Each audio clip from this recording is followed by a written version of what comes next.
The day a dream was silenced.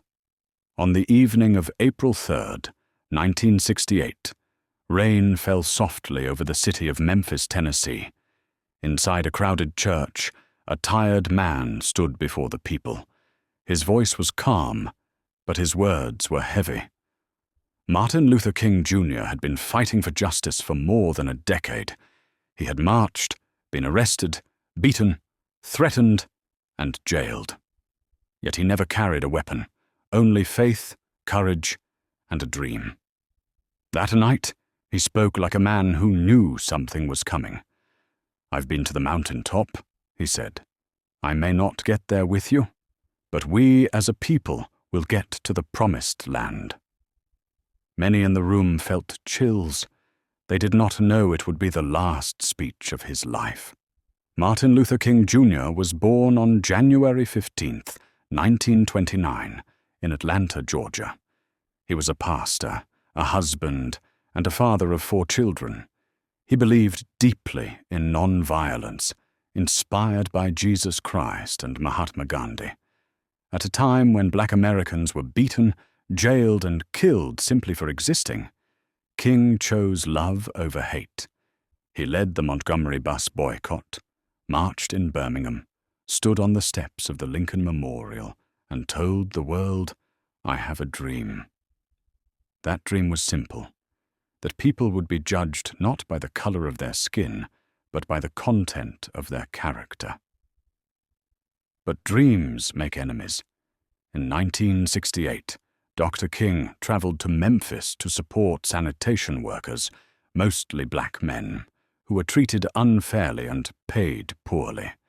They carried signs that read, "I am a man." King believed the fight for civil rights also meant a fight for economic justice. But the country was tense. King was unpopular in many places. The FBI watched him closely. Hate letters arrived daily. Death threats were constant. Still, he refused to stop. The next evening, April 4th, Dr. King stepped out onto the balcony of the Lorraine Motel, room 306. He was only 39 years old. Friends were nearby, laughing and talking, planning dinner. Then, a single gunshot rang out. Martin Luther King Jr. collapsed. The man who preached peace had been struck down by violence. The news spread like wildfire. Within hours, cities across the United States erupted in grief, anger, and pain. More than 100 cities experienced riots. Buildings burned. National Guard troops were deployed. People cried openly in the streets. The dreamer was gone. James Earl Ray was arrested months later and pleaded guilty to the assassination. He later recanted, and questions still remain to this day. Conspiracy theories continue. Doubts remain. But one truth is clear. Martin Luther King Jr. was taken from the world far too soon. On April 9th, 1968, more than 300,000 people marched silently through Atlanta. No anger, no violence, only sorrow and respect. His wife, Coretta Scott King, stood strong. She carried his legacy forward. Martin Luther King Jr. did not live to see a perfect world. But because of him, segregation laws were broken. Voting rights expanded. A nation was forced to confront its conscience. Today, streets, schools, and holidays carry his name. But his greatest legacy is not a monument. It is the question he left behind.